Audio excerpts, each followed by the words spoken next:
शीश चढ़ाओ, भक्तन के पद धूल मिले जो अपने शीश चढ़ाओ।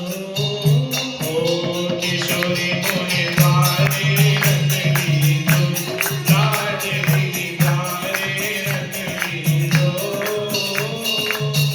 जग जंजाल छुड़ाए वास भर पाने को दी दो, किशोरी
ओ किशोरी मेरी आस पूरी कीजो, लाडली आस पूरी कीजो। जगदंजार चुराए माथ पर, सामने को दीजो। किशोरी मेरी आस पूरी कीजो, लाडली आस पूरी कीजो। जगदंजार चुराए माथ पर, सारे को दीजो। जय राधे राधे राधे, जय जय श्री राधे। जय राधे जय जय श्री राधे। जय राधे राधे राधे, जय जय श्री राधे। जय राधे राधे जय जय श्री राधे।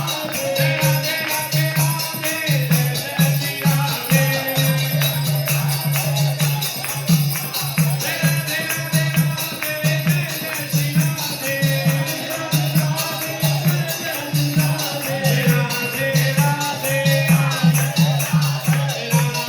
राधे राधे, जय जय श्री राधे। श्रीनिताई गौर प्रेमानंदे, हरि हरि बोल।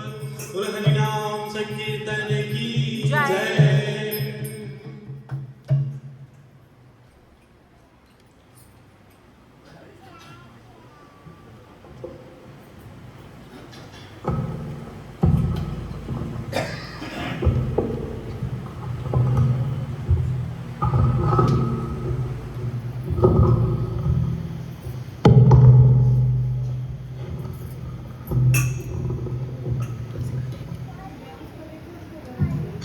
हरे कृष्ण। सब बोलो राधे राधे।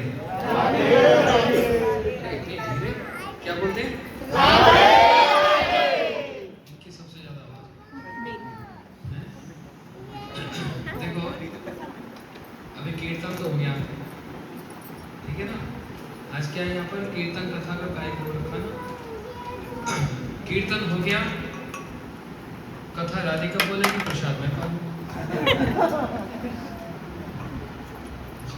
मेरे बोलने से पहले राधिका बोलेगी 5 मिनट, फिर मैं कुछ बोलूँगी। ये तो पूरी भागवत कथा करती है ना। इतनी सुंदर भागवत कथा मैं भी सुना तो 4 बार। हाँ मैंने सुना, इतनी अच्छी बोलती थी भागवत। और बहुत साल पहले, बहुत वर्ष पहले की बात है, मैं राधिका को बोलता था कि तुम भगवान की जो लीला है भागवत जी में, कृष्णा बुक जो है उसको पढ़ो और बोलने का अभ्यास करो। तो उस समय ये पढ़ती भी थी और उसने थोड़ा थोड़ा बोलना शुरू किया। जैसे बच्चे बोलते ना, देखे कैसे कृष्ण का जन्म हुआ, ये हुआ, तो कभी कभी बीच में मैं इसको खड़ा कर देता था, खड़ी हो जाओ और बोलो। तो उस समय बोलती थी, फिर बीच में इसका बोलना बंद हो गया। उसके बाद ऐसी बोलने लगी, जगह जगह पर भागवत कथा कर। हैं? चलो खड़ी हो जाओ।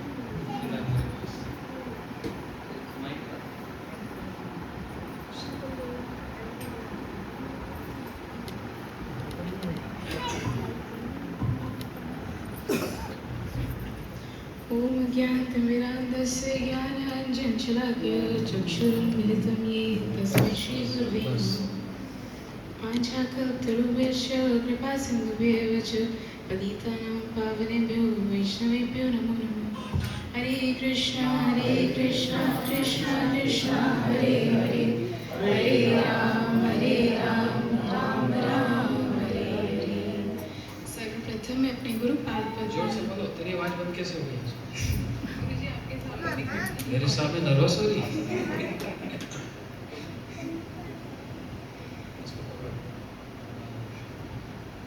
जोर से बोलो।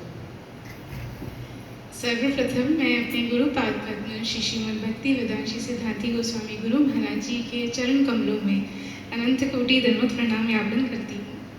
तत्पश्चात यहाँ पर उपस्थित समस्त ब्रह्मचारीगण, समस्त वैष्णवीगण, समस्त भक्तजनों को और आमंत्रित सभी जनों को आप अपने ससुराल वालों को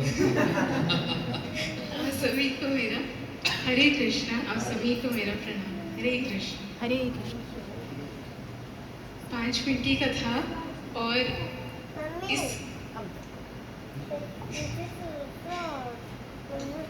जब मेरे सामने से नर्वस हो रही है और ऐसे 4-4 घंटा भागवत कथा बोलती है। बोलो। गुरु महाराज जी से जब भागवत कथा श्रवण करते थे तब से कथा में एक बात को हमेशा से श्रवण किया जो कि हम सबके ऊपर बहुत अच्छे से अप्लाई होती है, क्योंकि हम सब गृहस्थ जन हैं। और मोस्टली गृहस्थों में क्या होता है, एक क्वेश्चन आ जाता है कि अरे ये माला करना, अरे ये भजन भक्ति करना, ये हमारा काम थोड़े है, ये तो साधु संतों का काम है, ये तो ब्रह्मचारियों का काम है, ये हमारा काम नहीं है। चलो हाँ, मन भी करता है, हम मंदिर भी जाना चाहते हैं, पूजा भी करना चाहते हैं, परंतु इतना समय थोड़े मिलता है। हम गृहस्थ ठीक है, हाँ, ये पूजा पाठ वाला जो काम है ये इनके लिए ठीक है, हमको चलता है। इस प्रकार के कुछ कमेंट्स या इस प्रकार के कभी कभी कुछ प्रश्न होते हैं, तो हमेशा उसका उत्तर देते हुए गुरु महाराज जी कहते हैं कि भक्ति का कोई एक स्टैंडर्ड नहीं होता, कोई एक फिक्स्ड प्लेस नहीं होता कि भक्ति केवल सन्यासी या जो मठ में मंदिरों में रहते हैं या जो ब्रह्मचारी हैं वो कर सकते हैं। ऐसा बिल्कुल भी नहीं है।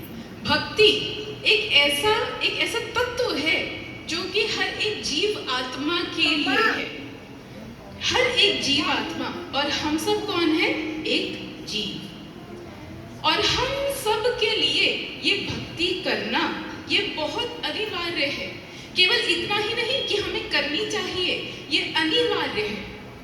हम सब गृहस्थ धर्म में हैं और गृहस्थ धर्म के लिए कहा जाता है हमारे शास्त्रों में कि ये अंधकूप है। गृहस्थ अगर किसी का विवाहित जीवन है तो वो एक अंधे कुएं के समान है, जिसमें कि एक बार दूर से देखने में लगता है, इसका उदाहरण देते हैं, दूर से देखने में लगता है कि कुआं का जो किनारा होता है, बाउंड्री, उस पे बड़ी सुंदर सुंदर घास उग रही है। अब एक दूर से बकरा आता है, वो देखता है अरे वाह क्या सुंदर सुंदर घास है, और उसको खाने के लालच में वो थोड़ा सा निकट जाता है, और जैसे ही पास जाता है वो घास खाने के चक्कर में यूं ऐसे नीचे उस कुएं में गिर जाता है, इतने गहरे कुएं में गिर जाता है जिसमें से वो कभी निकल नहीं सकता। इसी प्रकार से ये जो गृहस्थ है ना, इसको एक अंधे कुएं के समान बताया गया कि दूर से दिखने में ना एक बार के लिए तो बड़ा अच्छा लगता है, आहा हाँ सुंदर नए वस्त्र मिलेंगे, ओहो नई नई जगह घूमने जाएंगे, अच्छा कोई प्रेम से बोलने वाला होगा। तो एक बार दूर से दिखने में ऐसा लगता है हरी हरी घास, लेकिन जो कदम रखा नहीं कि वो नीचे कुएं में गिरे, घास सूख गई। घास सूख गई। तो क्या करें फिर? क्या हम सभी फिर फंसे हुए हैं? क्या गृहस्थ फिर भगवान की प्राप्ति नहीं कर सकता? क्या वो गृहस्थ क्या उस कुएं में से नहीं निकल सकता? अवश्य ही निकल सकता है। कहा कि केवल एक वस्तु करने से वो जो गृहस्थ जिसको शास्त्रों में अंधे कुएं के समान बताया गया, वही गृहस्थ हमको भगवत प्राप्ति भी करा सकता है। कैसे? उसी गृहस्थ में रह करके हम भगवान की प्राप्ति कर सकते हैं। कैसे? ये भक्ति से, भक्ति करके। और भक्ति कोई बहुत बहुत ही डिफिकल्ट कोई वस्तु नहीं है। हाँ, अगर बहुत ही साधारण भाषा में हम समझें तो भक्ति कोई ऐसा नहीं कि अरे अरे कितनी कितनी देर तपस्या में बैठना पड़ेगा, ना जाने कितनी कितनी देर ध्यान करना पड़ेगा। ये भक्ति नहीं है। तो भक्ति क्या है? भक्ति है प्रेममयी सेवा। प्रेममयी सेवा, प्रेम से ठाकुर जी की सेवा करना, प्रेम से नाम उच्चारण करना और प्रेम से गुरुजनों की, वैष्णवों की सेवा करना, ये भक्ति है। और गृहस्थ में यदि हम हैं और कृष्ण अगर सेंटर में है, अगर जो हमारी युगल जो सरकार है, हमारा जीवन है, हमारे जीवन के सेंटर में यदि राधा कृष्ण हैं, यदि वो युगल सरकार हैं, कृष्ण है, वो भक्ति है, वैष्णवों की कृपा है, तो चाहे हम गृहस्थ में हो, ये ही जो कृपा है, ये भक्ति, ये हमें इस पूरी जो गा रहे थे ना, जग जंजाल छुड़ाए, ये जग जंजाल से हमको छुड़ा करके ठाकुर जी के चरणों में पहुंचा सकती है, ये भक्ति। और जिस गृहस्थ में, जिस घर में ठाकुर जी की सेवा हो, ठाकुर जी को मध्य में रख के उनकी प्रेममयी सेवा करते हुए सभी कार्य किए जाते हैं, तो वो गृहस्थ अंधकूप नहीं है, वो गृहस्थ अंधकूप फिर नहीं कहा गया। तो इसीलिए हमें जितना समझ आए आज ही से ये जो भक्ति एक तत्व है ना, इसके ऊपर विचार करना प्रारंभ कर देना चाहिए। और उसमें भी सबसे सरल उपाय जानते हैं क्या है? नाम करना। क्योंकि कलयुग में नाम के अलावा और कुछ नहीं हो सकता। कलयुग केवल नाम आधारा, सुमिर सुमिर नर उतरे ही पारा। कलयुग में यदि कोई वो थोड़ा सा भक्ति की ओर जाना चाहे, यदि ठाकुर जी की प्रेम में सेवा करना चाहे, तो आधार एक क्या बनेगा? सबसे पहले वो हरि नाम करना। और उसमें भी नाम यदि गुरुजन के आश्रित होकर के किया जाए, उनसे मंत्र, उनसे माला भजन लेकर के किया जाए, तो फिर तो उसका आनंद ही कुछ और है। हाँ, जैसे एक बात को गुरु जी कहते हैं कि अगर हम खुद से नाम करेंगे तो उसका प्रभाव पड़ेगा, परंतु वही नाम अगर हम गुरु जी से लेकर के उनके आश्रित होकर के करेंगे, तो वही नाम हमें ठाकुर जी तक अवश्य पहुंचा देगा। उसमें कोई डाउट है ही नहीं। तो इसलिए सभी से ये विनती कि अपने जीवन में, क्योंकि हम गृहस्थ में है ना, गृहस्थ में रह के हम ठाकुर जी की प्राप्ति कर सकते हैं। बस कैसे? कि गुरुजन के आश्रित होकर के वो भगवान के नामों का निरंतर उच्चारण कीजिए और वो ठाकुर जी की सेवा करते हैं। हरे कृष्णा। वांछा कल्पतरुभ्यश्च कृपा सिंधुभ्येव च पतितानां पावनेभ्यो वैष्णवेभ्यो। सबसे तेज ताली भी की। ये बढ़िया जोड़ी है भाई। वो कीर्तन करेगा, वो कथा बोलेगी और हम लोग जाके प्रसाद पालेंगे।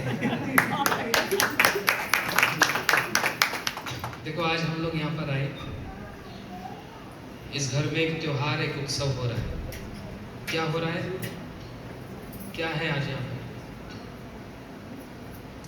बच्चों का विवाह होने वाला है। इसलिए बेबी राधिका ने एक कथा बतलाई। जो इन्होंने बात बतलाई, थोड़ी देर ध्यान से सुनना। ये भागवत जी की बात है। जैसे मैंने कहा कि बहुत साल पहले राधिका को बोलता था बोलना सीखो, और इसने थोड़ा थोड़ा बोलना शुरू किया था उस समय। मगर बाद में ऐसी इंस्पिरेशन हुई, ऐसी प्रेरणा हुई, मैं सब समय राधिका को उत्साह देता था, तुम्हारे अंदर बोलने की शैली है, तुम नर्वस मत हो, बोलना शुरू करो। तो इसने जैसे आरंभ किया, करते करते कितनी फ्लुएंसी हो गई, है ना? इसलिए बड़ा गर्व होता है ऐसे बच्चों पर जो संसारिक जीवन के संबंध में भी अपडेटेड हैं और अध्यात्म की ओर भी अपडेटेड है। और दूसरी ओर परिवार भी फिर इतना अच्छा मिला, राधा जी का भजन करने वाले, भक्ति भावना वाले। मैं तो सोचता हूँ ये विशेष रूप से राधा जी की कृपा हुई है। हरि बोल। इन्होंने भागवत जी का श्लोक लिया जो कि प्रहलाद जी का श्लोक है। सप्तम स्कंद भागवत जी में प्रहलाद जी ने एक बात कही। किसको कही? अपने पिता हिरण्यकशिपु। वो कोई भक्त था, असुर, राक्षस। एक दिन प्रहलाद अपने बेटे को देखा, बोलते प्रहलाद इधर आओ, इधर। गोद में बिठाया, सिर को सहलाया। अच्छा बताओ क्या सीखा स्कूल में? होता ना, बच्चे स्कूल जाते हैं तो घर में माता पिता पूछते हैं ABCD सीखा? क्या सीखा? ऐसे हिरण्यकशिपु ने बड़े प्रेम से अपने पुत्र से पूछा। और प्रहलाद जी गोद में बैठकर बिना संकोच के, बिना भय के उन्होंने ये वाली बात कही। तत् साधु मन्ने असुर वर देहिनाम। आता श्लोक ये भी याद करो। तत् साधु मन्ने असुर वर देहिनाम सदा समुक्त दियम असद गृहात हितु आतुपातम गृह अंधकूपम वनम गतम यद हरिम आश्रयत। पिता की गोद में बैठकर बोल रहा है कि ये क्या अंधे कुएं में फंसे हुए हो। और अपने पिता को पिता नहीं बोला। प्रहलाद जी ने कभी भी हिरण्यकशिपु को पिता नहीं बोला, कभी नहीं। क्या बोलकर संबोधन किया? असुर वर देहिनाम। आप सारे असुरों में सबसे बड़े हो, मतलब आपका स्वभाव असुरिक है। लेकिन हिरण्यकशिपु क्या सोच रहा है? वाह, बेटा ने मेरे को टाइटल दिया, मैं सारे राक्षसों का राजा हूं। वो ऐसा सोच रहा है। लेकिन प्रहलाद जी कह रहे हैं आप असुर हो क्योंकि आप अंधे कुएं में फंसे हुए हो। ये जो प्रहलाद जी का वचन है ये ग्रस्तों के लिए नहीं है। हाँ, ध्यान से समझो इस टॉपिक को। ये अंधा कुआं जो ग्रस्त आश्रम को नहीं बोला गया। ग्रस्त आश्रम परम पूजनीय आश्रम है, परम पूजनीय। यदि ग्रस्त आश्रम ना हो तो साधु सन्यासी जन्म कहां से लेंगे? आकाश से टपकेंगे। तो ग्रस्त आश्रम ना हो तो साधु सन्यासी कहां से जन्म लेंगे? हो सकता है जितने इतने सारे आश्रम चल रहे हैं, हमारा जो मठ है, आश्रम है, वो भी चल रहा है। हम लोग बाहर बिजनेस करने जाते हैं, किससे चलता है? ग्रस्त आश्रम के थोड़े से योगदान से वो आश्रम चलते हैं। समझ आई बात? इसलिए परम पूजनीय आश्रम है ग्रस्त आश्रम। प्रहलाद जी ने जो अंधा कुआं कहा है वो ग्रस्त आश्रम को नहीं कहा। उसके जैसे ही एक और है, उसको बोलते हैं गृह मेदी। दो हैं, जानते हो गृह मेदी का मतलब क्या? जिसमें उद्देश्य जो इंटेंट है वो यही रहता है, शादी ब्याह करो, मौज मस्ती करो, eat drink and B Mary. मौज मस्ती करो, आनंद लो। कौन भगवान किसने देखा, क्या होगा अगले जन्म में क्या पता। मौज मस्ती करो, बाहर है। कोई रेगुलेशन नहीं है। अब बोलेंगे रेगुलेशन की जरूरत क्या है, नियम कानून की जरूरत क्या है? अरे भैया, गाड़ी पे चलाते हो, रेड लाइट पे गाड़ी रोकनी पड़ती है। और सोचो अगर पूरी दिल्ली, फरीदाबाद, NCR की रेड लाइट एक दिन के लिए बंद हो जाए, देखो क्या होगा सड़कों पे। नियम कानून है तो सब अच्छे से चलते हैं, जो साधारण सा नियम है। ऐसे ही जो नियम कानून पालन नहीं करते, मौज मस्ती के लिए सब कुछ है, उनको कहा गया गृह मेदी। वो गृहस्थ आश्रम नहीं है, वो गृह मेदी है। वो है अंधा कुआं जिसको प्रहलाद जी ने इंगित किया, इंडिकेट किया। लेकिन गृहस्थ आश्रम का मतलब क्या होता है? जो हम यहाँ पर इस घर में देखते हैं, जहाँ पर ये सब घरों में जितने आप लोग हैं यहाँ पर, प्रदीप, उनकी धर्मपत्नी, उनकी बहनें सब, ये हमारे ब्रजभूषण जी, अभी ये राधिका, आपका नाम मैं भूल गया, सुमित जी, आपका नाम मोहित। ये है गृहस्थ आश्रम जहाँ पर देखो अभी विवाह होना है। विवाह से पहले ठाकुर जी की प्रसन्नता के लिए फूल बंगला किया है। भक्ति कीर्तन, भक्ति कथा के द्वारा इस आयोजन को, विवाह का आयोजन जो है मंगलमय हो जाए। क्या हो जाए? वो कैसे होगा मंगलमय? मंगल भवन किसके लिए कहा गया? मोबाइल के लिए, आईफोन के लिए, क्लब के लिए? कभी क्लब के बाहर लिखा है मंगल भवन मंगलहारी? लिखा? डिस्कोथेक के लिए लिखा मंगल भवन अमंगलहारी? हमेशा ये शब्द किसके लिए बोला गया? भगवान और उनके नाम के लिए।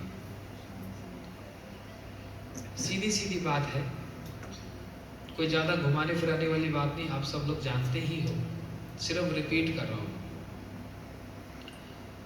विवाह करना ये तो कोई गलत काम नहीं है, काम करना ये कोई गलत काम नहीं है, पैसा अर्जन करना, कमाना, सेविंग करना, इन्वेस्टमेंट करना ये कोई गलत काम नहीं है, ये सारा कुछ तो करना पड़ता है। संतान जन्म देना ये तो कोई गलत काम नहीं है। इम्बैलेंस कहाँ है, संतुलन कहाँ बिगड़ता है? जहां पर भगवान को पीछे हटाकर और सब काम किए जाए, वो हो गया गृह में गृह। लेकिन जहां पर भगवान को घर का सेंटर बनाकर, ये घर मेरा घर नहीं है, ये ठाकुर जी का मंदिर है, इतना मानने मात्र से ही घर की सफाई करना या कुछ भी करना, उसका उतना फल मिलता है जितना मंदिर की सफाई करने का फल मिलता है। पकवान तो घर में बनेंगे, रसोई तो बनेगी, भूखा तो कोई रहता नहीं। वही रसोई बनाकर ठाकुर जी को भोग लग जाए, बाजार से जो आया, इसको बोलते हैं भगवान को सेंटर रखना। आज विवाह है, कल को संतान होगी, उनका अन्नप्राशन होगा, मुंडन होगा, ये जितनी भी क्रिया, उसमें हर क्रिया में भगवान को सेंटर रखकर। मैंने एक बड़ा अच्छा एग्जाम्पल देखा, आज से 10-12 साल पुरानी बात है। एक कपल था मतलब है अभी भी, लेकिन उनकी मैरिज एनिवर्सरी थी। विवाह तो पहले हो चुका था, शायद 12वीं या 15वीं ऐसे कुछ मैरिज एनिवर्सरी थी। तो उन्होंने सबको बुलाया, मुझको भी निमंत्रण दिया। कह रहे हम एनिवर्सरी मनाएंगे कीर्तन के द्वारा, कीर्तन में नाचेंगे सब। ऐसे भी पार्टी होती है, नाचते हैं सब। अब कीर्तन में भी नाचना कोई कम थोड़ा होता है। ये माताएं ऐसे नाच रही थी, एकदम सुध बुध खो बैठती। तो हम महाराज कीर्तन करके एनिवर्सरी मनाएंगे। मेरे को बड़ा अच्छा लगा। हम लोग पूरे दल बल के साथ 15 लोग ब्रह्मचारी सब गए। बड़ा अच्छा बैंक्वेट सजा हुआ था, सुंदर ठाकुर जी का ऐसा श्रृंगार ऑल्टर बनाया हुआ था। ठाकुर जी नहीं थे उसमें, गुरु जी की फोटो थी। हमने प्रणाम किया, आसन हमारे लिए रखा, बैठ गए। और जहाँ पर वो बैठते हैं, कपल बैठते हैं, पति पत्नी, वो भी खाली था। मैंने कहा भाई कैसी एनिवर्सरी है, ना ठाकुर जी और ना ये पति पत्नी, ये क्या है? बोलते सस्पेंस है। मैंने कहा ये कैसा सस्पेंस है? कह रहे अभी बस आप आए ना, हमने इन्फॉर्म कर दिया, अब उनकी एंट्री होगी। ऐसा उन्होंने प्लान किया। कैसी एंट्री हुई? मैं देखकर हैरान हो गया। दुल्हन मेरी एनिवर्सरी थी, पूरा श्रृंगार करके। तो देखो विवाह में श्रृंगार होता है कि नहीं होता? उसने भी पूरा श्रृंगार कर रखा था। पति था, उसने भी पूरा अपना श्रृंगार कर रखा था। दोनों सज धज कर ऐसे एंट्री करके आए और उनके पीछे उनके सारे फ्रेंड्स और उनकी सखियां सब थी, फ्रेंड्स थे सब। कैसे आए? पत्नी के हाथ में राधा जी और पति के हाथ में कृष्ण, युगल जोड़ी और युगल दोनों ही ऐसे लेकर पंडाल में उस हॉल में एंट्री किया उन्होंने। कितना सुंदर लगा। और सारे लोग फूल फेंक रहे थे, पति पत्नी पर नहीं, ठाकुर जी पर। और मार्ग में सारा फूल फैला दिया। उस पुष्पों पर कारपेट पर वो ठाकुर जी को लेकर आए दोनों। उनको जो ऑल्टर है वहां पर विराजमान किया। दोनों ने मिलकर प्रणाम किया। फिर मेरे पास आए, प्रणाम किया तो आज्ञा मांगी, हम आरती करें? मैंने कहा करो। हम सब खड़े हो गए। दोनों पति पत्नी ने मिलकर ठाकुर जी की आरती की। जब आरती वगैरह सब हो गई, उसके बाद फिर दोनों अपने जो उनकी चेयर्स थी वहां पर जाकर बैठे। कीर्तन हुआ, खूब नाचे गाए, राधे राधे का खूब धुन लगी, हरि बोल करके सब नाचे। 1 घंटे तक इतना कीर्तन हुआ, इतना कीर्तन हुआ। दोनों पति पत्नी भी खूब नाचे। उसके बाद फिर थोड़ी सी कथा हुई तो मैंने कहा चलो मेरा काम हो गया पूरा और मैं चला। अब आपको जो पार्टी करनी करो। 2 घंटे तक कीर्तन वाली पार्टी हुई, फिर हम तो चले गए। उसके बाद फिर उनकी अपनी आपस में पार्टी हुई होगी, जो भी होगा। लेकिन इसमें बिगड़ा क्या ये बताओ? दोनों काम एक साथ हो गए ना, पार्टी भी हो गई, कीर्तन पार्टी भी हो गई। प्रसाद पूरा का पूरा जो कुकिंग हुई थी, पूरा का पूरा भोग लगा हुआ प्रसाद खाया। कम से कम 20-25 आइटम्स थे, जो कि पूरा कोई खा ही नहीं सकता। एक से बढ़कर एक आइटम। मैं ये बोलना चाह रहा हूं कि क्या कमी हुई उसमें। इसको बोलते हैं भगवान को सेंटर करके सारी क्रिया को करना ही गृहस्थ आश्रम। समझ आया बात? और उसको डिलीट करके, भगवान को जो डिलीट करके जो काम किया जाएगा वो इम्बैलेंस है, वो बैलेंस नहीं है। आप मानो या ना मानो, कोई धार्मिक है या नहीं है, कोई विश्वास करता कि नहीं करता, लेकिन भैया विवाह के समय में पंडित जी मंत्र तो पढ़ेंगे, फेरे तो होंगे, तो उसमें भी भगवान का नाम आएगा कि नहीं आएगा? उसके बिना तो यज्ञ भी पूरा नहीं होगा। तो हम कहां तक बचोगे? अगर हमने कसम खा ली है, शपथ खा ली, भगवान तेरे साथ मेरा कोई संबंध नहीं, तो विवाह भी नहीं हो सकता। विवाह के लिए भी यज्ञ की जरूरत है, पुरोहित की जरूरत है, और वो 7 फेरे लेते हैं, 7 शपथ ली जाती है। जानते हो, उस समय पंडित जी तो मंत्र पढ़ देते हैं, उसका अर्थ तो समझाते नहीं, और टाइम भी नहीं होता, बोलते जल्दी जल्दी करो, बस निपट गया मामला। लेकिन 7 एक फेरे में, उस परिक्रमा में एक दोनों शपथ लेते हैं। विदेशों में वहां तो भक्त पंडित नहीं मिलते। मैंने कुछ विवाह किए हैं अपने हाथों से, बच्चों के कराए, मेरे ही शिष्य थे, उनका किया मैंने, पूरा विधि से किया, वैष्णव विधि से विवाह किया। और एक फेरे पर दोनों से एक शपथ ली जाती है ना। ये शपथ की बात है, प्रॉमिस की बात है कि मैं ऐसा करूंगी, फिर वो बोलता मैं ऐसा करूंगा, दोनों शपथ लेते हैं। वो जितने 7 शपथ हैं, उन 7 शपथ में उसको बोलते हैं सप्तपदी। 7 बार फेरे होते हैं। उन 7 शपथ में हर जगह पर यही होता है कि धर्म में मैं आपकी सहायता करूंगी, आप धर्म करोगे, मैं धर्म में आपकी सहायता करूंगी। इसलिए पत्नी को क्या कहा जाता है? धर्म पत्नी, जो धर्म में सहायता करती है।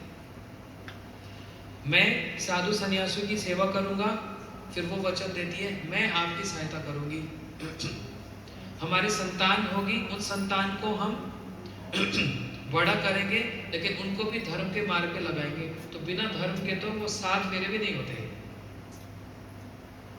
ये 7 शपथ ली जाती है ना। मगर आजकल टाइम नहीं होता, पंडित जी बस जल्दी करो और छुट्टी करो। लेकिन समझना चाहिए उस समय क्यों ऐसा किया जाता है। एक एक नियम है वहां पर। जैसे एक काले पत्थर को पैर से, जो बहू है उसको पैर से काले पत्थर को ठोकर मारी जाती है। होता है, देखा कभी? ये पूरा वैष्णव विधि से विवाह होता है। क्यों काले पत्थर को ठोकर मारती है? जो सास है और माता वो खड़ी होती है, बहू से काले पत्थर को पैर मारे जाता है। इसका मतलब क्या?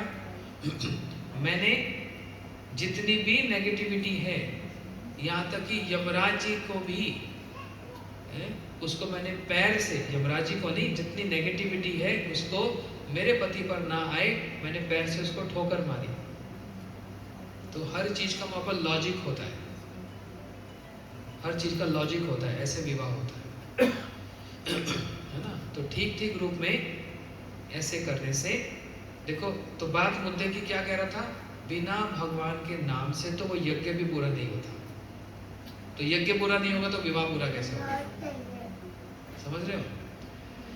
और देखो वरमाला डालते हैं ना, अब वही की वही क्रिया भक्ति वाली कैसे हो सकती है? बाजार से अच्छी सी 2 वरमाला ली, एक दूसरे को पहना दी। बोलते हैं ना गार्लैंड एक्सचेंज, वो करना ही होता है। लेकिन वही 2 मालाएं अगर पहले हम अपने ठाकुर जी को पहना दें, वही वरमाला। राधा जी ने भी कृष्ण के साथ गंधर्व विवाह किया था। ऐसा वाला विवाह तो नहीं है। राधा जी का ससुराल है। कहाँ है ससुराल? बताओ, राधा जी का ससुराल कहाँ है? बताओ। आपसे पूछा? जिसका विवाह है ना, उसके टेस्ट लेने दो। कहाँ है? गलत? किसको पता है? ये देखो, जावट कोकिला बन गई कोसी पर। वहीं पर जावट गांव है जहां पर राधा जी का विवाह कृष्ण से नहीं हुआ। राधा जी का विवाह कृष्ण से नहीं हुआ, किससे हुआ है? हाँ, इनसे विवाह हुआ। खैर, ये बहुत गहरी बातें हैं और बहुत डिटेल है। लेकिन जावट में विवाह हुआ, नंदगांव में नहीं हुआ। कृष्ण की पत्नी नहीं है राधा जी, लेकिन है कौन राधा जी? कृष्ण की ही शक्ति है। ठीक है। दोनों तराजू पर अगर तोला जाए तो किसका भारी पड़ता है? कृष्ण का भारी पड़ता है। राधा जी का, श्री जी का भारी पड़ता है। क्यों? इनका प्रेम बहुत ऊंचा है। राधा जी का प्रेम श्याम सुंदर से भी बहुत ऊंचा है, और उस प्रेम के आगे कृष्ण भी अपने मस्तक को झुकाते हैं, हाथ जोड़ लेते हैं और कहते हैं कि राधे जी, मैं आपके प्रेम का पार नहीं पा सकता। इसलिए वृंदावन में सब कृष्ण कृष्ण नहीं बोलते, क्या बोलते हैं? राधे राधे। वहां पर कृष्ण भी राधे राधे बोलते हैं। तो क्या बात बोल रहा था मैं?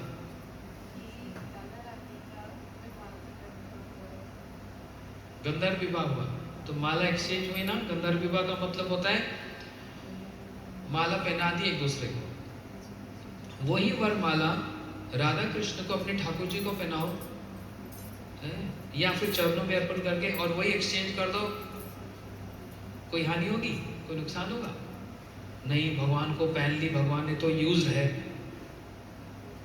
कोई फर्क पड़ेगा? बहुत फर्क पड़ेगा। अब ये वरमाला तो है ही है, विवाह तो हो ही रहा है, लेकिन ठाकुर जी का प्रसाद है। हर क्रिया में मंगल हो रहा है, उस वरमाला में भी मंगल हो रहा है। कितनी सिंपल सी चीज है। हर चीज को भगवान के साथ थोड़ा सा टच कर दो तो वही एक्टिविटी, वही क्रिया साधारण नहीं हो जाती। ये फूलों की माला है, बाजार से खरीद लो, ऐसे ही रैंडमली खरीद लो, किसी को पहना दो और वो नीचे गिर जाए, उस पर पैर रख दो, कुछ रख दो, कोई फर्क नहीं पड़ने वाला। कोई पाप नहीं, कोई अपराध नहीं।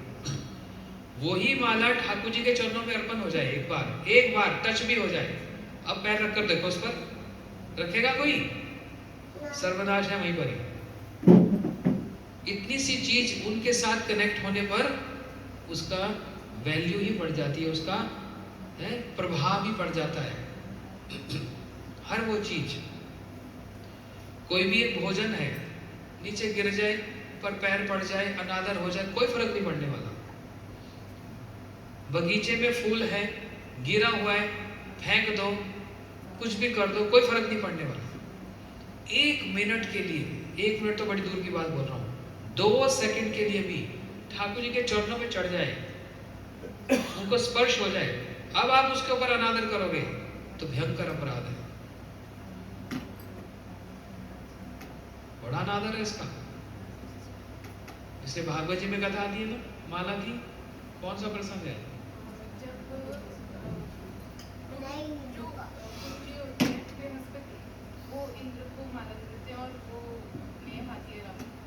नहीं, दुर्वासा जी माला लेकर आए। नहीं, अभी ये बिजी है ना, विवाह है, इसका दिमाग कहीं और चल रहा है। दुर्वासा जी माला लाए, इंद्र को दी, भगवान की प्रसादी माला, ऐसे नहीं खरीद कर ले आए। भगवान की प्रसादी माला लाकर इंद्र को दी, देवताओं का राजा इंद्र। और इंद्र ने क्या किया? माला को हाथी के सिर पर रख दिया, अनादर हो गया, उसके वैल्यू नहीं है। इतने बड़े ऋषि दुर्वासा जी माला दे रहे हैं, तुरंत पहन लेनी चाहिए, मस्तक पे धारण करनी चाहिए, प्रणाम करना चाहिए। ये भगवान की तदीय वस्तु हो गई। और हाथी तो हाथी है, पशु है, उसने सिर हिलाया, नीचे गिर दी और पैर से कुचल दी। हाथी का अपराध हुआ? नहीं। किसका हो गया? क्योंकि वो मालिक है। हाथी तो पशु है, उसका क्या? उसके ऊपर जो बैठा है उसकी समझ, उसका अपराध हुआ। फिर क्या हुआ? फिर उन्होंने श्राप, उसने जब पैर से कुचल दिया माला को, तो फिर उन्होंने श्राप दे दिया था इंद्र को। और उसके कारण में उनको ज्यादा भी छुपना पड़ा था, और पुष्प में जाकर के छुपे। दुर्वासा जी ने श्राप दे दिया। भगवान की प्रसादी माला का इतना अनादर। वो कह सकते हैं जी मैंने तो अनादर नहीं किया, हाथी ने किया, लेकिन हाथी का मालिक कौन था? बस वो अपराध। ये सारे विचार हैं। तो नटशेल में एसेंस क्या है, सार बात क्या है? जो वस्तु भगवान के साथ जुड़ गई है उसकी ग्रेविटी, उसकी महिमा वो बिल्कुल अलग ही हो जाती है। और ये भगवान का मतलब सिर्फ ये ठाकुर जी का विग्रह नहीं है, भगवान के नाम के साथ जुड़ जाना भी भगवान के साथ जुड़ जाना हो जाता है। तो जो नाम करते हैं उनका भी अनादर ना हो, क्योंकि भगवान सबको सहन कर सकते हैं। भक्तों के चरणों में जो अपराध होता है वो भगवान कभी सहन नहीं करते। शास्त्र में एक श्लोक आया, भगवान अगर रुष्ट हो जाए तो गुरु जी बचा लेंगे, है ना? लेकिन अगर गुरु जी रुष्ट हो जाए और आप सोचो भगवान बचा लेंगे, मतलब ही नहीं है, भूल जाओ। क्या श्लोक है? जोर से। कृष्ण रुष्टे राखे गुरु राखी बारे पारे। भगवान रुष्ट हो जाए तो कोई बहुत बड़ी समस्या नहीं है, अभी भी बच सकते हैं, गुरु जी बचा लेंगे। और अगर गुरु जी को रुष्ट कर लिया तो भगवान बचाएंगे? मतलब ही नहीं। बोले वहीं जा, जितनी आरती कर ली, पूजा कर ली, कर ले, कुछ नहीं होने वाला। समझ रहे हो? ये सारे विचार हैं। वृंदावन का विचार क्या? अब इस पर आ जाओ। वृंदावन हमारी राधा जी की प्रधानता है। बिना श्री जी, बिना राधा जी की कृपा से कृष्ण भी नहीं रह सकते। कृष्ण कह रहे हैं, बोले तुहु बिना कहाँ रास, तुहु लागी मोर ब्रजवास। और राधा जी कितनी प्रार्थना कर रहे हैं, विनय कर रहे हैं। बोले तुहु बिना राधा जी, आपके बिना तो रास हो ही नहीं सकता। रास की देवी कौन है? इसलिए राधा जी का एक नाम क्या है? रासेश्वरी, रास की ईश्वरी है। समझ रहे हो? और श्याम सुंदर का एक नाम क्या है? रास बिहारी। रास ईश्वर, रास बिहारी बोलो, रासेश्वर बोलो, रास के ईश्वर है। लेकिन राधा जी नहीं हो तो रास ही नहीं हो सकता, ईश्वर कहाँ का रह गया? तो कह रहे हैं, बोले तुहु बिना कहाँ रास, राधा जी आपके बिना रास कहाँ हो सकता है। तुहु लागी मोर ब्रजवास, आपके कारण ही मेरा ब्रज में वास है। आप नहीं है तो मेरा ब्रज में क्या लेना देना, क्या लेना देना। इसलिए राधा जी की महिमा देखो कैसी। हम लोग तो थोड़ा सा कोई गुण होता है दिखाते फिरते हैं, थोड़ा सा गुण हो जाता है तुरंत उसको दिखाते फिरते हैं, देख लो मेरे को ये मिल गया, ये मिल गया। राधा जी के अंदर इतना प्रेम भरा पड़ा है, इतना प्रेम भरा पड़ा है, इतना प्रेम भरा पड़ा है, कभी उस प्रेम की हवा भी नहीं लगने देती। सुमी जी, आपको एक सोने की ईंट मिल जाए तो गाड़ी में दिखाओगे पूरे फरीदाबाद को? कह रहे लोकर में रख दूंगा, हवा भी नहीं लगने देंगे किसी को, पता भी नहीं लगने देंगे। क्यों? अगर पता लग गया इनके घर में सोने की ईंट तो बड़ी गड़बड़ हो जाएगी, है कि नहीं? ये चीज दिखाने वाली के छिपाने वाली है? एक साधारण सा एग्जांपल दिया मैंने। एक सोने की ईंट का कितना दाम होगा सोच कर देख लो। ऐसे इससे भी अमूल्य राधा जी का जो प्रेम है ना, वो इससे भी खरबों गुना ज्यादा मूल्यवान है, जिसकी वो हवा नहीं लगने देती किसी को, यहाँ छिपा कर रखती है, अपने हृदय में छुपा कर रखती है, कृष्ण को भी नहीं जानने देती। और ऊपर से क्या बोलती है? ना प्रेम गंधो अस्ति दुरापे में हरो। राधा जी पता क्या बोलती है? मुझ में प्रेम की गंध मात्र भी नहीं है, मैं तो जानती नहीं प्रेम होता क्या है। क्यों? ध्यान से समझना ये बात, सिर्फ 5 मिनट ध्यान से। बहुत सिद्धांत की बात है। किसी को बताना नहीं चाहती कि मेरा श्याम सुंदर के प्रति कितना भारी प्रेम है, छिपा कर रखती हैं, दीनता है। यही वैष्णव में दीनता होती है, वो दिखाते नहीं फिरते कि मेरे अंदर कितना भाव है, कितना ये सब है। जितना छिपाएगा उतना बढ़ेगा, और जितना छपाएगा उतना कम होता जाएगा। राधा जी उस प्रेम को छिपा कर रखती हैं, लेकिन दूसरी तरफ श्याम सुंदर कृष्ण भी सोचते हैं मैं भी इसको प्रकाशित करके ही रहूंगा। आपकी इतनी महिमा राधा जी, आपके प्रेम की इतनी महिमा है, आप छिपा कर रखती हो। मैंने भी शपथ ले ली है, चैलेंज हो गया, मैं इसको प्रकाशित करूंगा। किसी और के द्वारा नहीं, स्वयं कृष्ण उस राधा जी के प्रेम को प्रकाशित कर रहे हैं। नहीं तो ऋणी हो जाएंगे, और ऋणी तो मान ही रहे अपने आप को। भागवत जी में ये श्लोक है, स्वयं भगवान हाथ जोड़कर राधा जी से कहते हैं मैं आपका ऋणी हो गया, आपके प्रेम का ऋणी हो गया, मैं आपके प्रेम का पार नहीं पा सकता। राधा जी बोला ना, मैं आपका ऋणी हो गया। लेकिन इतना बोलने से होगा? मैं ऋणी हो गया, ऋण चुकाना तो पड़ेगा। तो कैसे ऋण चुकाऊंगा? आपकी महिमा को, आपके उस प्रेम को मैं निकाल कर दिखाऊंगा। इसलिए बड़े चालाक हैं। निधि वन में राधा जी श्रृंगार करके बैठी हैं, कृष्ण के आने की प्रतीक्षा कर रही हैं। समझ रहे हो?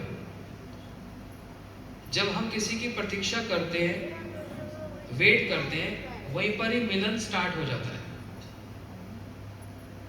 अब थोड़ी सी सिद्धांत की बात समझ लो, आप सब लोग तो भक्त हो इसलिए बोल रहा हूं। 3 तरह का मिलन होता है। एक मिलन होता है एंटिसिपेटिंग, मतलब क्या मतलब है कि अभी मिलन हुआ नहीं है लेकिन मिलन की आशा लग गई है। जैसे प्रोग्राम 6 बजे शुरू होना था, देरी हो गई, मेरे को 6 बजे आना था, देरी हो गई, लेकिन 5 बजे से क्या होगा, महाराज आएंगे, महाराज आएंगे, अभी आएंगे, अभी आने वाले, अभी आने वाले। तो वो जो अभी अभी आने की जो आश है वहीं पर ही मिलन शुरू हो गया। समझ आई बात? राधा जी प्रतीक्षा कर रही है, श्याम सुंदर अभी आएंगे अभी, तो ये एक मिलन। फिर कृष्ण वहां पर आ गए। जब आ गए तो राधा जी कृष्ण की शक्ति है, राधा जी उठकर कृष्ण को जोर से आलिंगन दिया, गले लगे दोनों। ये एक मिलन है। लेकिन एक तीसरा मिलन सुनो ध्यान से, यही मौका था, अवसर था, वो जो कृष्ण ने शपथ खाई कि मैं आपके प्रेम को जगत में दिखाकर ही रहूंगा। तो जानते हो क्या हुआ? श्याम सुंदर राधा जी के हृदय के अंदर चले गए।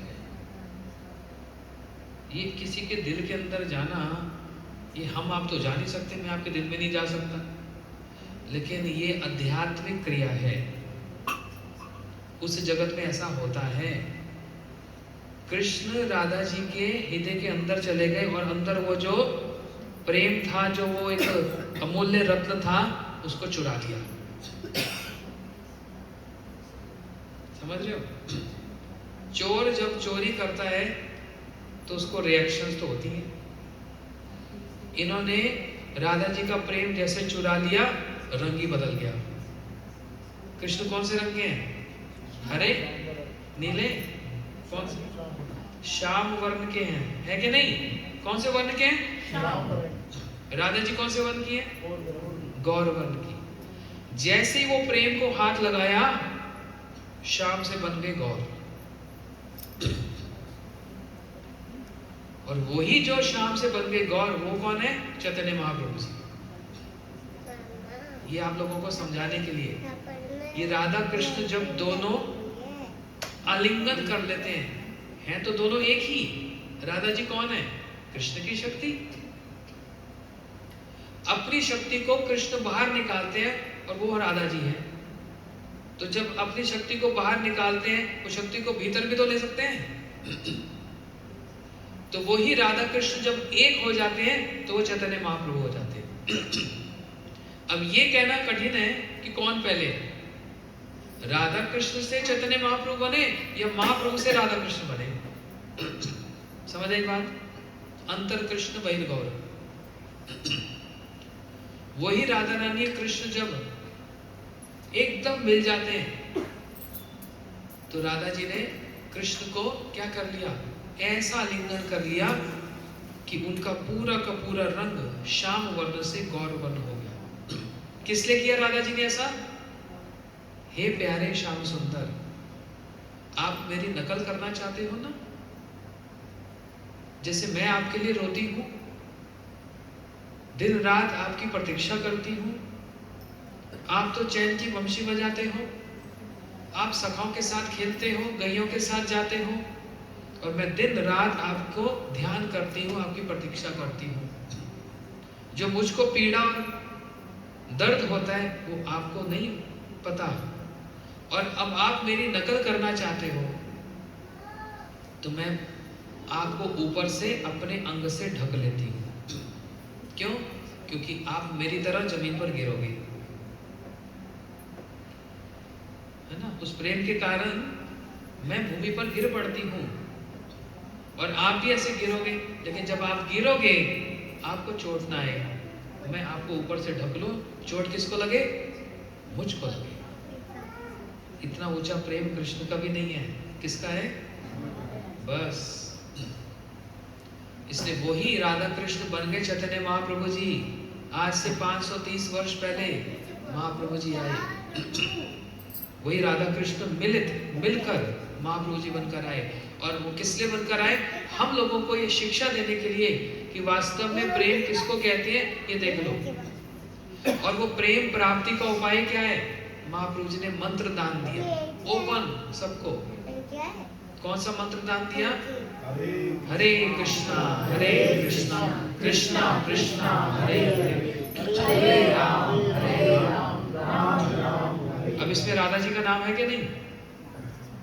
कहाँ पर है श्रुति? राधा जी का नाम कहाँ है इसमें? हरे। हरे तो मतलब ग्रीन होता है ना?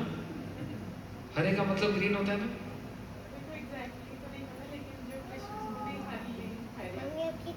यही तो एग्जैक्टली है। कह रही एग्जैक्टली नहीं पता, यही तो एग्जैक्टली बोला। जो कृष्ण के मन को भी हरण कर लेती है, इसलिए क्या है? हरे। इसलिए इस महामंत्र में राधा जी का नाम भी है, कृष्ण का नाम भी है। और हरे राम बोलते हैं तो यहाँ पर जो राम है वो सीता जी वाले राम नहीं है। कौन है वो राम? वृंदावन गए? कौन कौन गए वृंदावन? अच्छा, हाथ नीचे करो। वृंदावन में राधा रमन जी के मंदिर में कौन कौन गया? अब कम लोग गए। सब बिहारी जी जाते हैं, दर्शन करते हैं, फिर टिक्की लस्सी खा के वापस आ जाते हैं। लेकिन आप जैसे बहुत सारे अच्छे संत लोग भीतर जाते हैं और राधा रमन जी का दर्शन करते हैं, है ना? हैं छोटे से काम बहुत बड़े बड़े करते हैं। वो राधा रमन का जो शॉर्ट फॉर्म है वही बन जाता है राम। इसलिए हरे राम, वो राधा रमन राम। कौन से राधा रमन? जहां पर राधा जी कृष्ण के हृदय में है तो वो राधा रमन राम बन जाता है। वो कृष्ण के हृदय में है। ठाकुर जी ने राधा जी को अपने हृदय में ही बसा लिया। और कभी राधा जी कृष्ण को अपने हृदय में बसा लेती है। समझ रहे हो? जब राधा जी कृष्ण को अपने हृदय में बसा लेती है तो वो महाप्रभु है, और जब कृष्ण राधा जी को हृदय में बसा लेते हैं तो वो राधा रमन जी है। इसलिए हरे राम राम राम हरे हरे, ये युगल उपासना का मंत्र है। यहाँ पर सीता राम वाली बात नहीं है, यह राधा कृष्ण वाले राम जी की बात है। इस महामंत्र में राधा जी का नाम। इन्हीं चैतन्य महाप्रभु जी ने फिर अपने 6 भक्तों को 500 साल पहले वृंदावन में भेजा, जब वृंदावन पूरा जंगल बन चुका था। क्योंकि ठाकुर जी की लीला तो 5000 साल पहले हुई थी। उसके बाद सारा वृंदावन, कहाँ नंदगांव, कहाँ बरसाना, किसी को कुछ पता नहीं था, जंगल है पूरा। तो महाप्रभु जी ने बहुत बड़े संत, जिनके कारण आज सारा ब्रजमंडल प्रकाशित है, लेकिन कोई उनका नाम ही नहीं जानता। जिनके कारण आज हम वृंदावन जाते हैं, नंदगांव, बरसाना, गोकुल, रावल, ये सब जगह जाते हैं, उनका नाम क्या हुआ? रूप सनातन। क्या नाम हुआ?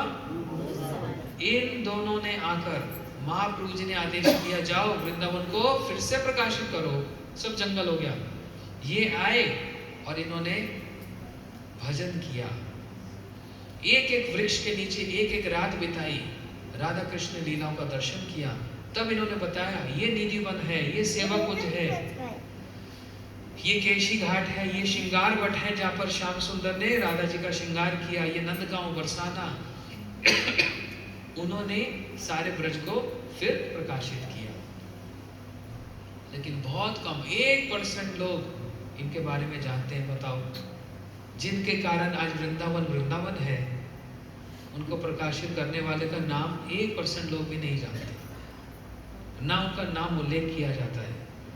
आज वृंदावन में साधु संत रहते हैं, उनकी बड़ी महिमा है, बड़ा नाम है, लेकिन वो वृंदावन किसके कारण आज है? चैतन्य महाप्रभु जी ने रूप गोस्वामी जी को भेजकर उस वृंदावन को प्रकाशित किया।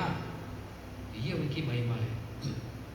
इसलिए हम वृंदावन जाएं और जाकर जैसे ब्रज में पहुंचे, सबसे पहले गाड़ी से उतरकर उस धूल को प्रणाम करना, ये रज है। और देखो वृंदावन, अभी तो नई जनरेशन आ गई, लेकिन जब मैं वृंदावन में रहता था, ये बात है 1992-91 की, उस समय जब मैं वृंदावन जाता था, ये आज का वृंदावन और वहाँ का वृंदावन में बहुत अंतर है। बहुतों को तो जन्म भी नहीं हुआ होगा उस समय, बच्चे होंगे आप लोग। 91 की बात, 90 की बात बता रहा हूँ। छठी करा से हाईवे से वृंदावन अंदर जाने के लिए टांगा चलता था, घोड़ा गाड़ी, टांगे में बैठकर हम लोग आते थे। मथुरा से वृंदावन टांगे में जाते थे, वो टांगे वाला जमाना। और चारों तरफ जंगल ही जंगल, सुंदर कुंज निकुंज, हिरन, मयूर, तोता, ये सब दिखते थे वहां पर। उस समय की बात बतला रहा हूं मैं, उस जमाने की बात।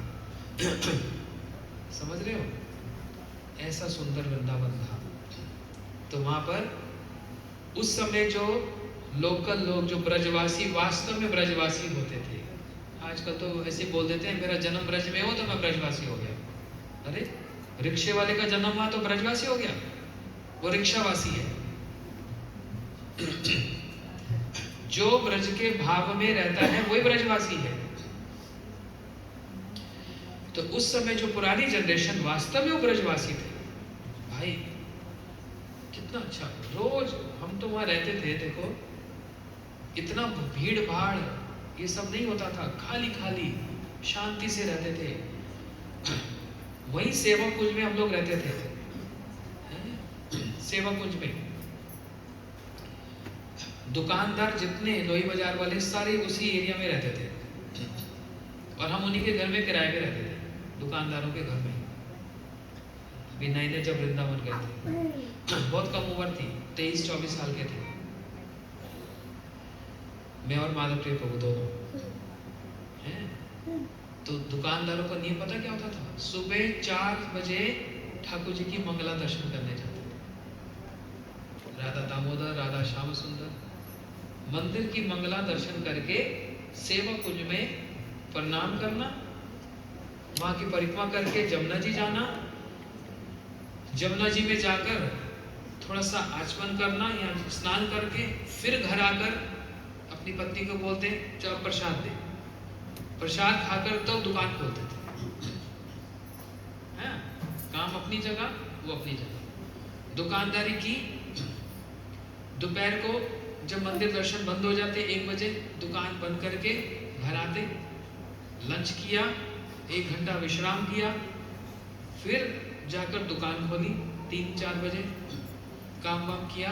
शाम को संध्या में जो ठाकुर जी की आरती होती है वो आरती दर्शन करके दुकान बढ़ाकर बंद करके ठाकुर जी की आरती का दर्शन करके 2 घर आकर प्रसाद पाओ और 8:30-9 बजे सो जाओ।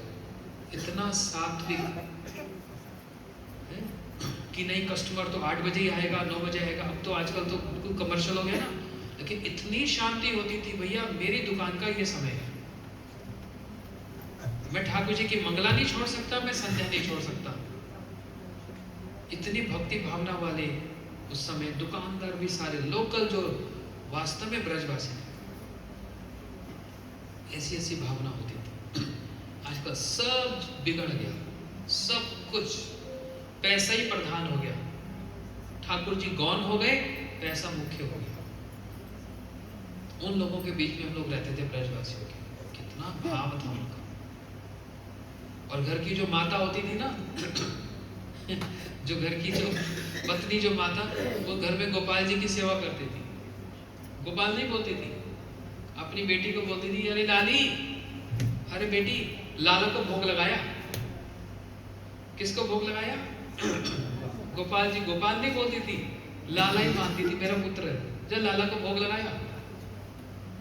अरे गरम गरम देगी, लाला का मुंह जल जाएगा, ये हम सुनते थे ये बातें। अरे सफाई करके आइयो, लाला बिगड़ जाएगा। ऐसे भाव के साथ वो ब्रजवासी थे। आजकल कौन ये सब ध्यान रखता है? एकदम जमाना ही बदल गया, बिल्कुल बदल गया, है ना।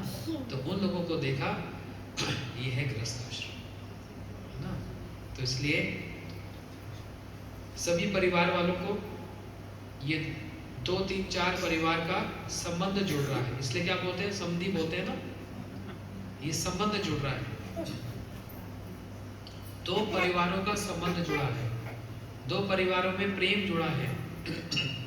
लेकिन बस यही याद रखना वो दो परिवार के संबंध में ठाकुर जी को नहीं बोलना। इसलिए वो संत लोग क्या प्रार्थना करते हैं, मैं कभी भूलूं ना, कभी भूलो ना, कभी भूलो ना, कभी भूलो ना याद तुम्हारी रटूं, तेरा नाम में सांझ सवेरे। क्या? राधा रमन मेरे, राधा रमन मेरे, राधा रमन मेरे, राधा रमन। देखा, बस ठाकुर जी आपको मैं भूलूं ना, सुख हो या दुख हो, कैसी भी स्थिति में क्यों ना हो, सब कुछ चलता रहेगा। संसार है तो चलते रहता है, कभी सुख भी आता है, दुख भी आता है, कभी बीमारी, कभी कुछ। आपको मैं कभी भूलूं ना, बस नित्य प्रति अपना नाम जाप, नित्य प्रति ठाकुर जी की सेवा, ये सब जो व्रत इत्यादि ये हम लोग करते रहेंगे। तब हमारा कोई भी आश्रम क्यों ना हो, गृहस्थ आश्रम, सन्यासी आश्रम, तभी वो शोभा देता है। इसमें कुछ बिगड़ता नहीं भाई, संवरता ही है। ठीक कह रहा हूँ? ठीक कह रहा हूँ? गलत तो नहीं कहा? कुछ गलत हो तो बता। ठीक है? जय जय राधा रमन हरि बोल, जय जय राधा रमन हरि बोल, बोलो जय जय राधा रमन हरि बोल, जय जय राधा रमन हरि बोल, ओ जय जय राधा रमन हरि बोल, जय जय राधा रमन हरि बोल। सब बोलो जय जय राधा रमन हरि बोल, जय जय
हाथ पकड़ लो मेरा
बिहारी लाल की जय। जय श्री राधे संकीर्तन की जय। श्री गुरुदेव की जय। शिवाय गौर प्रेमानंदे हरि हरि बोल। अच्छा, सबसे अच्छा पता है किसका था ये संकल्प? बता सकते हैं? ये ब्रजभूषण और ये बच्चा ये नाचे तो मैंने कहा जिस पे ये गिरे ना प्रदीप को बोलने वाला था गाड़ी तैयार रखो। जिस पे गिरे भगवान की बच्चे तो सबने अपनी अपनी कलाकारी दिखाई। मेरे को सबसे बेस्ट पता किसका लगा? राधिका और स्मृति रखना जी, ये सबसे बेस्ट था एकदम पूरा सिंपल बड़ा अच्छा। चलो अब दोनों पेयर बच्चे यहाँ जो अब हम फूलों से थोड़ा सा इनको आशीर्वाद दे देते हैं। सब बड़े आए, ये फूल बांट दो, ये फूल ले लो और दोनों बच्चे यहाँ आए।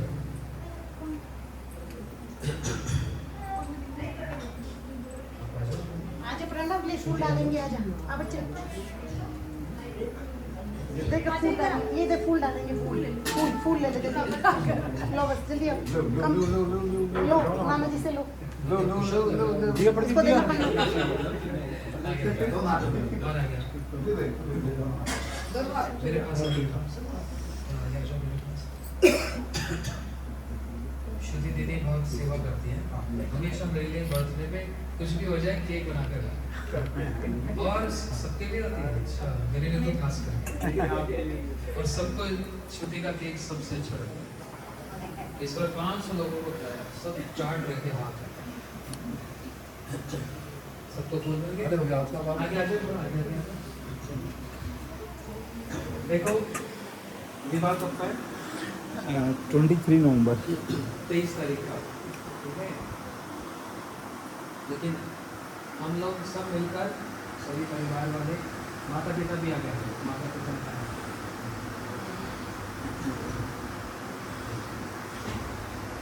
आप भी आओ।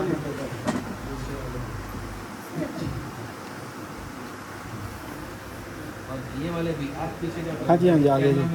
आ गया गुरुदेव आ गया।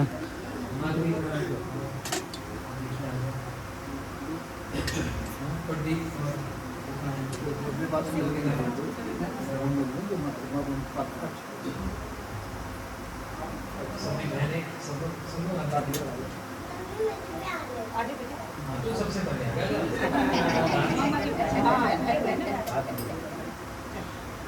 ओम स्वस्ति नो गोविंदः स्वस्ति नो च्युतानन्तः स्वस्ति नो वासुदेवो विष्णुददातुः स्वस्ति नो नारायण नरो वै स्वस्ति न पद्मनाभ पुरुषोत्तमो ददातुः स्वस्ति स्वस्ति सुमंगलैकेशो महान् श्रीकृष्ण सच्चिदानन्दघनः सर्वेश्वरेश्वरो ददातुः कृष्ण करोतु कल्याणं पंचमुञ्चकेशरी कालिन्दी जलकलोला कोलाहला कुतूहला माधवो माधवो वाचिः माधवो माधवरिः स्मरन्ति साधवः सर्वे सर्वकार्येषु माधवम् लाभस्तेषं जयस्तेषं कुतस्तेषं पराभवः येषाम् इन्द्रियवर्षामो विदयस्तु जनार्दनः मंगलम भगवान विष्णु मंगलम मधुसूदनः मंगलम ऋषिकेशाय मंगलायोतनं हरिः श्री कृष्ण चैतन्य प्रभु नित्यानंद श्री अद्वैत गदाधर शिवासादि गौर भक्तवृंद हरे कृष्णा कृष्णा कृष्णा हरे हरे हरे राम राम राम हरे हरे। राधा रानी की जय। स्वस्ति स्वस्ति मंगलम भवतु कल्याणं भवतु कृष्ण भक्ति भवतु राधा दास्य भवतु। बोलो श्री राधा रानी की जय। देखो मैंने तो विवाह करवा दिया, अब जो समाज की रीति रिवाज है उससे आप तो करा देना, हमारे धर्म तो हो गया, ठीक है। बोलो श्री राधा रानी की जय। विवाह करने की दक्षिणा भी नहीं देती। हाँ, ये अच्छे पढ़ना चाहिए। विवाह की दक्षिणा ठीक है। सभी परिवार वालों को, माता पिताओं को बधाई हो, और सभी भाइयों बहनों को सबको बधाई हो। एक बार जोर से बोलो, बधाई हो, बधाई हो, बधाई हो, बधाई हो, बधाई हो, बधाई हो। सबको भूख लग गया जी और सबको प्रसाद, ठीक है? बहुत अच्छा लगा सबसे मिलकर। आपका डांस सबसे अच्छा लगा। बिल्कुल जैसे ब्रज में वो लोग करते हैं ना, वही स्टेप्स है। मैं मतलब यहाँ प्रभु के चरणों में आ गया, मुझे बहुत सुंदर। वो तो लग ही रहा मैं है। क्या करें, मुझे पता ही नहीं। आप कहाँ रहते हैं? फरीदाबाद। नहीं, जो इनके स्टेप्स थे ना, वो ऐसे जैसे हमारे बरसाना में, वृंदावन में जो नाचते हैं, स्टेप करते हैं, बिल्कुल वैसे करते हैं। इससे मैं पूछा था कहाँ पे रहते हैं? आप फरीदाबाद में हो, लेकिन आप वृंदावन में। ध्यान वही रहता है, मन वही रहता फरीदाबाद को नाम के रहते हैं, रहते ही ठाकुर जी के चरणों में। स्कूल में सेवा देते थे, स्कूल में हर सैटरडे को और संडे को इनका पूरे दिन वही था। और जितनी सख्त धूप में इनकी परिक्रमा देना, इतने इतने चाले हो जाते, जिनमें मैं नीले जाता था, छोटा वाली नहीं है, मगर मैं नीले लगा लूँ। ऐसी क्या जल्दी है, मगर ठाकुर जी ये कहते हैं तू रेलगा इंजन बन गया, शांति से जाया कर, शांति से करें। एक बार मैं चला गया साथ में, मेरी खम काट दी। मैं बोला ठाकुर जी पहली बार है, मेरी परिक्रमा पूरी करवा देना। और ऐसी परिक्रमा करवाई ठाकुर जी ने, मेरे होश दौड़े हो गए। मैं बोला मतलब है ये मेरी परिक्रमा और पूरी हो रही गोवर्धन जी, आपके मत्था पे एक तो गाड़े लगे। मैं बोला भाई ये क्या है, परिक्रमा तो पूरी हो रही। बोला नहीं अंकल जी, मगर यार मैंने तो एक शपथ ली थी से, मगर पानी भी जब पीऊँगा जब आज आपकी परिक्रमा करूँगी। ये जा करके परिक्रमा करके मेरे से 2 घंटे पहले कहाँ पहुँचे, कहाँ पहुँचे। मैं मेरे उम्र पूछो मैं कहाँ पहुँचा, तुम या तो कर ली है तो या तो बैठो मंदिर में, या मगर तुम चलो, मैं तो वही आज पूरी करके आऊँ।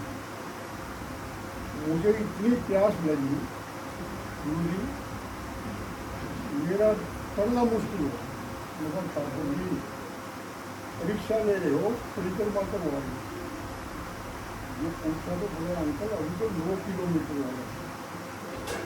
मैं पंडित जी के पास गया, पंडित जी मेरे को पानी पिला देगा। मेरा मैं थोड़ा वचन से तो गिर रहा हूँ, लेकिन पानी पी के मैं कर सकता हूँ, अभी पानी के बिना नहीं कर सकता। पसीना आ गया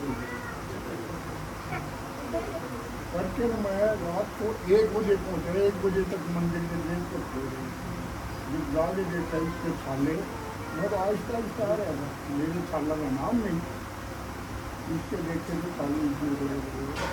तो मेरा कहने का तात्पर्य ये है आपसे, अब ये आपके चरणों में उजड़ी रहती है, ये नहीं को जाना।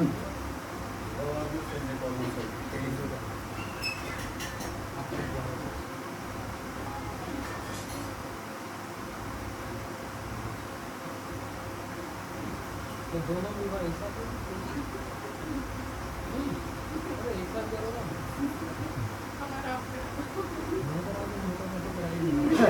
मैं तो आज करा दिया दोनों, तो एक साथ ही हो गए तो एक साथ ही करा, बढ़िया है। और एक बात ठाकुर जी की ऐसी दया बढ़ते कि एक बार घर में श्रीमद् भागवत हो जाएगी। अरे बहुत अच्छा। एक बार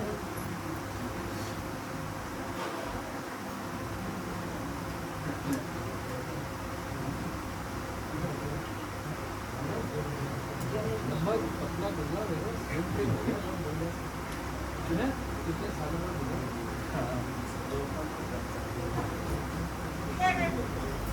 ये प्रणाम करता था, बड़ा मजा आता नहीं बस नहीं, जब उठता था ना तो बड़ा मजा आता है, इससे 3 जगह टेढ़ा होके उठता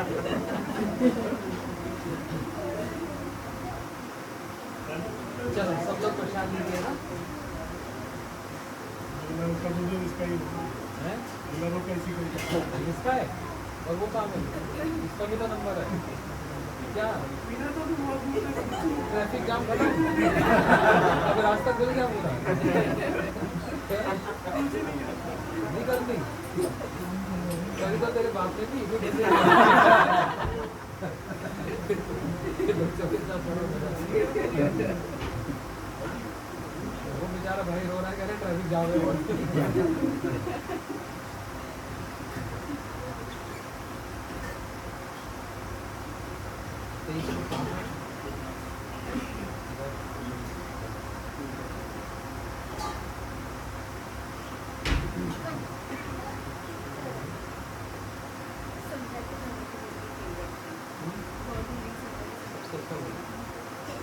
मेरा तो वही है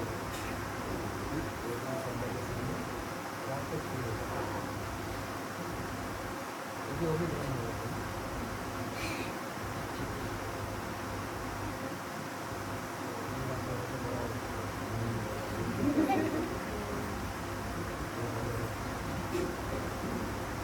प्रसाद लगवाओ।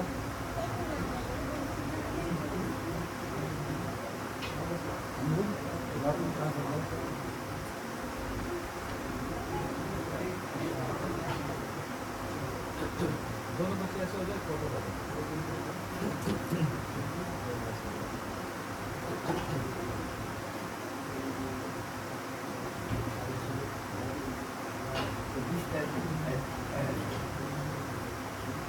अरे everyone fitting? राधे राधे राधे राधे।